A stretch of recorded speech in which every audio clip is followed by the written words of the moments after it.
大丈夫だ。僕も魔法でフォローする。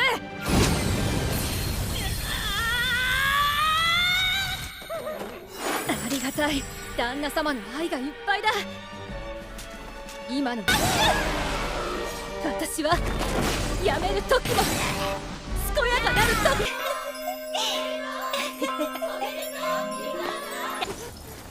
何ですか今の。So this episode of Aristocrats was predictable and cheesy and cliche, and tell me why I loved it so much.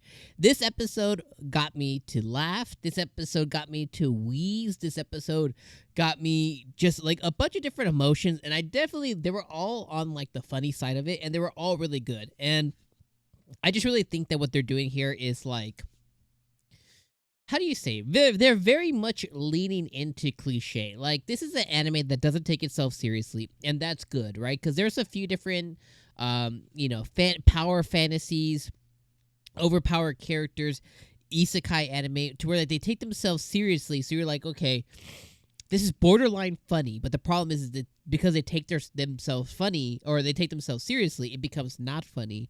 And in this episode, like, they very much lean to the fact that this is like more parody, this is more comedy. It does have a actual storyline, and it does have something like, a big fish to fry at the end, right? They introduced the gods introduced the character Eren, who is like this big villain who looks like some kind of like child demon lord or something. So they introduced like a big bad, right? So there is a general storyline where the story is leading us down. But ultimately, like, this is just a fun power fantasy about this kid who was given way too much power and keeps trying to live a normal adventurer life and just can't seemingly pull it off. But regardless, this episode was just funny. I love Tiana. I love how she just keeps like, she can like sense our boy Cain.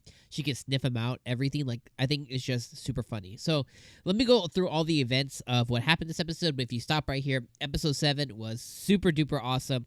Easily 7 or 8 out of 10, which is pretty generous with this show, because I think it's just saying like, my enjoyment overall of this show has been an 8 out of 10. I love it. I look forward to it every week. I can't wait to watch it, and I think it's really good. Obviously, the reason I don't go 9 out of 10, even in the enjoyment factor, is the fact that there are some things that I'm not a fan of, and there are some things that I'm like, it's a little too cliche. You know what I mean? So it leans a little bit too much in that way, but at the end of the day, I enjoy it. I'm going to rewatch it when the dub finishes. I haven't watched an episode of the dub yet, but once the dub finishes, this will definitely be in one of my anime that's in kind of like the rotation in the arsenal of different shows that I kind of rewatch, year after year.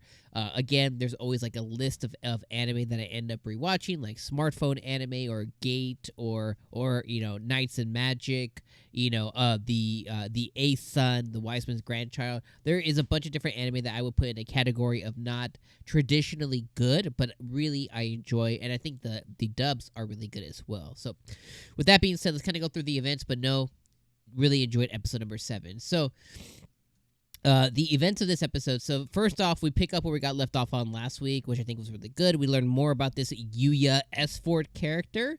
Essentially, we find out, and this is one of the things where I dock a couple points. Essentially, this guy was transported into this world in the past. So Cain is in the present time of this world.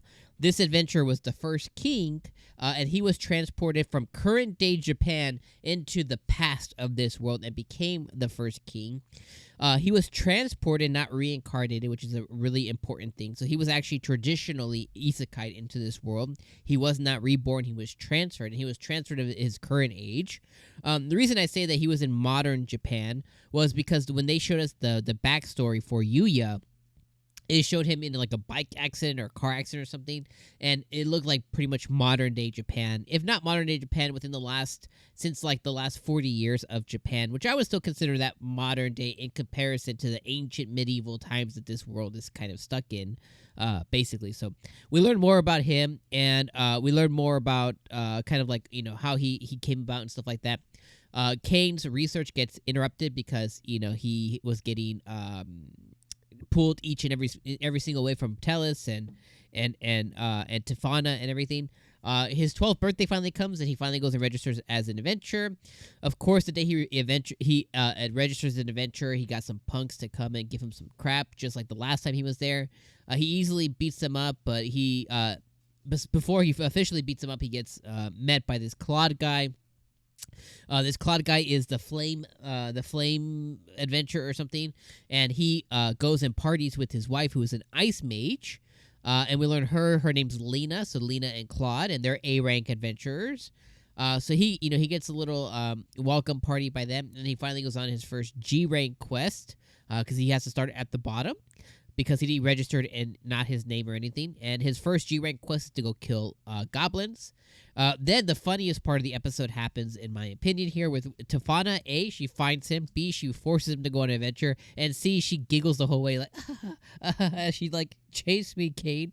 And the whole entire thing is just funny. Then she goes, and she obviously has some screws loose, which is why I love Tefana the best. Her love is just like, it's exorbitant. And she goes and defeats some goblins and stuff, and then Cain hits her with the buff, and she's like, my master's love is overflowing in me. And I was like, ugh. Anyways, so it was a scene, and it got me, like, I was really, really laughing at this time in the episode. She's like, my master's love is so intense today. Anyways, I thought that was just hilarious. And the whole Tefana stuff is just like, it's crazy. We get a snapshot of the two girls that trained him previously, so we know that they're gonna come back into the mix at some point.